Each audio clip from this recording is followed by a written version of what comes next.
Florence Nightingale fut une infirmière qui travaillait dans un hôpital de la ville de Durban en Afrique du Sud entre les années 40 et les années 50. Elle était une arrière-petite-fille de Florence Nightingale, la fondatrice de la Croix-Rouge. À Londres, en Angleterre, où je suis allé avec frère Jack et frère Gordon Lindsay. Claims to be, I think, a great-granddaughter or something of the late Florence Nightingale, that wrote me many letters. Il y avait une femme du nom de Florence Nightingale qui m'a écrit plusieurs lettres. Elle affirme être, je crois, l'arrière-petite-fille, ou quelque chose comme ça, de feu Florence Nightingale.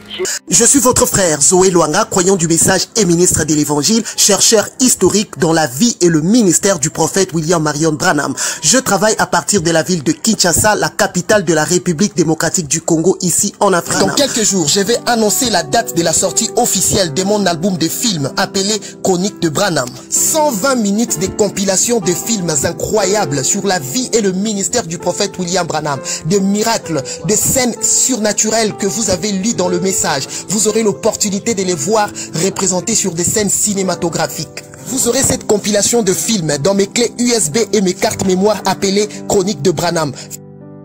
Que vous soyez en République démocratique du Congo ou partout ailleurs dans le monde entier, vous pouvez déjà faire vos réservations au numéro qui est affiché. Nous allons vous indiquer comment vous allez obtenir le flash disque et les cartes mémoire qui vont contenir ces films. Partout où vous êtes, si vous suivez nos vidéos, n'hésitez pas de le partager et de vous abonner massivement à notre chaîne William Branham Bibliothèque. Vers les années 1949, l'infirmière Florence Nightingale va constater qu'elle va commencer à avoir des fortes douleurs au niveau de son ventre et qu'elle ne parvenait plus à faire la digestion. Lorsqu'elle va consulter son médecin, elle sera diagnostiquée d'un cancer sur le duodénal de son estomac et une grande grosseur maligne va se développer sur son estomac. Cela va bloquer le passage de toute nourriture qu'elle s'alimentait au point qu'il lui était devenu impossible de manger par la bouche car toute nourriture qu'elle avalait ne pouvait pas entrer dans son estomac. Très vite, son cancer va la transformer en squelette. Si je suis parvenue à cette condition, c'est à cause de mon cancer d'estomac. Je ne pouvais plus m'alimenter normalement. Désormais on m'alimentait rien que de la glucose par sonde, et avec cela mes jours étaient comptés. Elle n'était plus en mesure de s'élever de son lit, ses jours étaient désormais comptés. En janvier 1950, vu que les échos des campagnes du prophète Branham avec ses guérisons vont secouer toute l'Amérique, des nouvelles vont parvenir jusqu'en Afrique du Sud. Florence Nightingale va être convaincue que si le prophète Branham venait prier pour elle à Durban, elle sera guérie. Elle va donc demander à son infirmière de rédiger pour elle une lettre pour demander au prophète de venir prier pour elle en Afrique du Sud. La lettre va donc être postée de Durban vers les États-Unis accompagnée d'un billet d'avion et d'une photo d'elle.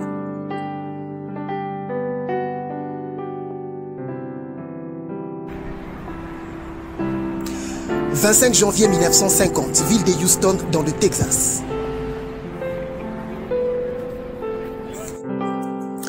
Nous sommes à l'hôtel Rice, l'un des hôtels les plus prestigieux de la ville de Houston au Texas. Le prophète passait son séjour dans cet hôtel puisqu'il avait des campagnes de guérison dans cette ville de Houston. C'était juste le lendemain du jour où la colonne de feu s'est fait photographier avec le prophète Branham. Le révérend F.F. Bozoff va donc remettre au prophète la lettre de la sœur Florence Nightingale avec un billet d'avion plus la photo qui y était attachée.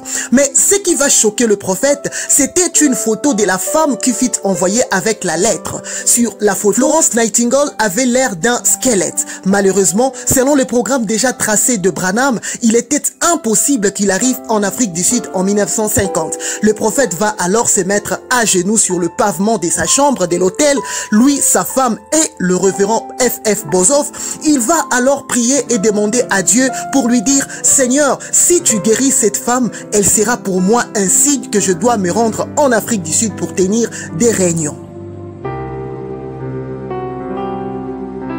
En début d'avril 1950, le prophète Branham devait se rendre en Europe pour tenir sa première tournée mondiale de campagne de guérison. Pour cela, il devait premièrement faire une escale à Londres où il devait profiter enfin de prier pour le roi d'Angleterre, George VI. On ne sait pas comment Florence Nightingale eut cette nouvelle, mais elle fut poussée à bout pour sa vie. Elle se décida donc d'acheter un billet d'avion et de se faire accompagner d'une infirmière jusqu'à Londres. Ses médecins vont lui dire « Ton corps va lâcher et tu mourras en plein vol ». Florence va dire au médecin « Mais de toutes les façons, même si je restais à Durban, je mourrais toujours ». Des solutions possibles pour sa survie sur le plan médical. Alors, elle avait préféré plutôt de mourir en plein vol en allant chercher sa guérison auprès de Dieu. Elle sera placée sur une civière, on l'a fait monter à bord de l'avion. Ses médecins inquiets se regardaient en se disant que la femme reviendrait à Durban dans un cercueil.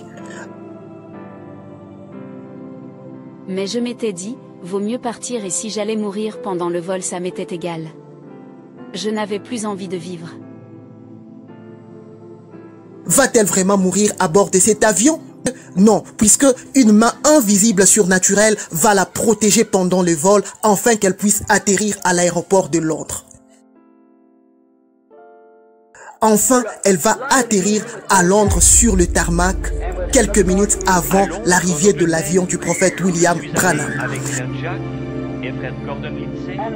Quelques minutes après l'atterrissage de Florence Nightingale, l'avion de l'American Airlines va aussi atterrir sur le tarmac de Londres. Le prophète Branham et son équipe vont descendre de l'appareil. Mais juste au moment où Branham va descendre de l'avion, le haut-parleur de l'aéroport va l'appeler pour lui dire qu'une femme nommée Florence Nightingale venait de l'Afrique du Sud et dans une ambulance, elle désire une prière.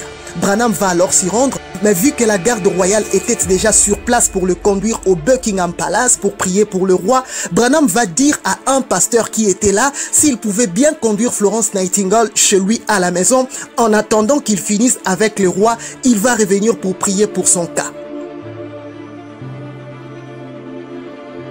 Lorsque le prophète Branham arrive finalement dans la maison du pasteur où était Florence Nightingale, il sera plus que choqué. La femme était tellement maigre au point que l'épaisseur de ses bras ne faisait qu'à peu près 2,54 cm et ses jambes environ 5 cm d'épaisseur. Elle était tellement faible qu'elle n'était même plus en mesure de lever sa main. Son crâne, là où les parties sont reliées entre elles, vous pouviez le voir. Way up here, around her hips, wasn't over that, about 2 inches across. Just the bone. Elle essayait de dire quelque chose au prophète, mais sa voix était si faible que Branham ne pouvait pas l'écouter. Elle essayait de dire quelque chose, mais je ne pouvais la comprendre. Quand j'ai réussi à comprendre grâce à une infirmière, je crois, She said, Brother Branham, pray that God will let me die. She didn't want to live. elle a dit, frère Branham, priez Dieu de me laisser mourir. Elle ne voulait pas vivre. And I noticed Et j'ai tout simplement demandé à frère Branham de prier pour qu'afin Dieu puisse me laisser mourir que de continuer à vivre dans ces douleurs atroces. À cet instant, Branham va directement se mettre à genoux. Il va se mettre à prier.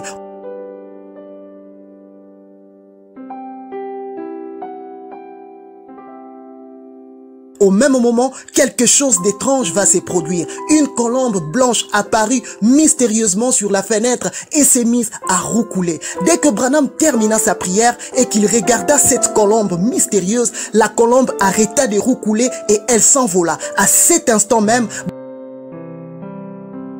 Branham fut saisi d'une forte onction. Il s'éleva et imposa la main à Florence Nightingale en disant « Ainsi dit le Seigneur, au nom du Seigneur Jésus-Christ, Florence Nightingale, tu vivras, tu ne mourras plus. » Et lorsque je me suis agenouillé pour prier, une petite colombe est venue se poser près de la fenêtre et s'est mise à roucouler. when I finished praying, I thought it was a pet dove there somewhere. Quand j'ai eu fini de prier, j'ai pensé qu'il s'agissait là d'une colombe domestique. Foggy outside how England is, the British Isles. Dehors, il y avait du brouillard. Vous savez comment c'est, là-bas en Angleterre, dans les îles britanniques. And this little dove quit cooing and flew away. Cette petite colombe s'est arrêtée de roucouler et s'est envolée. I walked over and laid hands upon her and called the name of the Lord. Je me suis avancé et lui imposé les mains en invoquant le nom du And Seigneur. the woman is a great, big, strong, healthy woman today, on the wings of a dove. Cette femme est une femme robuste et en parfaite santé aujourd'hui, sur les Lorsque ailes la du colombe ballon. est apparue, l'onction s'est saisie de Branham qui va me dire le ainsi dit le Seigneur. À partir de ce moment, quelque chose se passa dans mon corps que je ne peux expliquer, je suis resté en vie.